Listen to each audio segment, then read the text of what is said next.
नमस्कार साथियों। एक दिन भारी तूफान आया। जंगल में विशाल बड़े बड़े जो वृक्ष थे वो सारे उखड़ गए, धराशायी हो गए।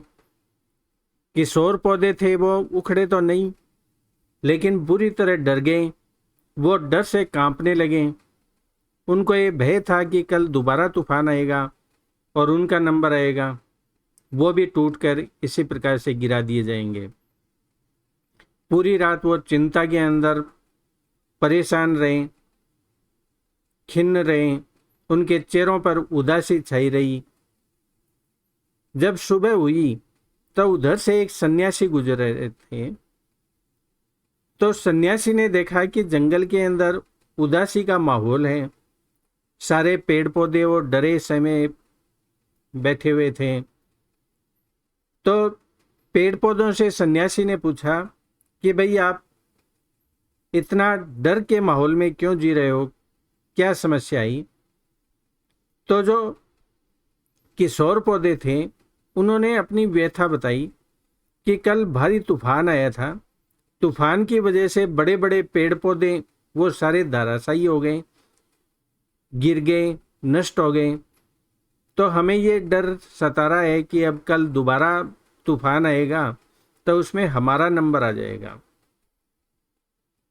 सन्यासी ने उनकी चिंता को भांप लिया और पूरी बात समझ गई।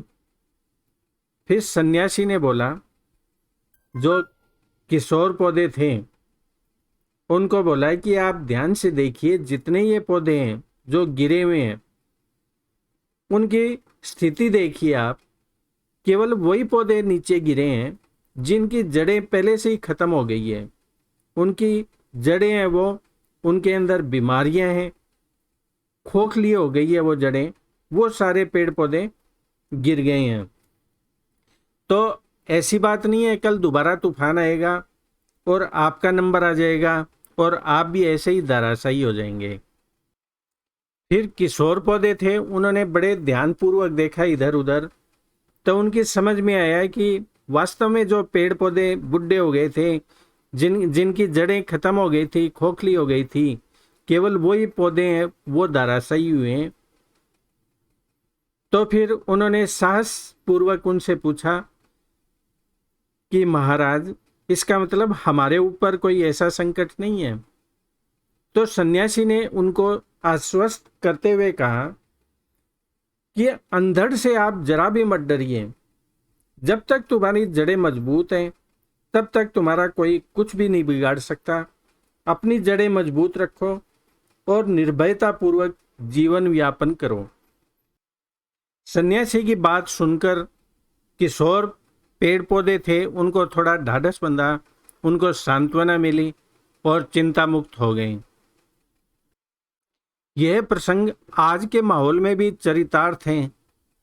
अगर किसी समाज का उसकी जड़ें मजबूत हैं, या किसी देश की जड़ें मजबूत हैं, या किसी इंसान की जड़ें मजबूत हैं, तो इनको आज भी बड़े से बड़े तूफान होते हैं वो नहीं गिरा पाएंगे।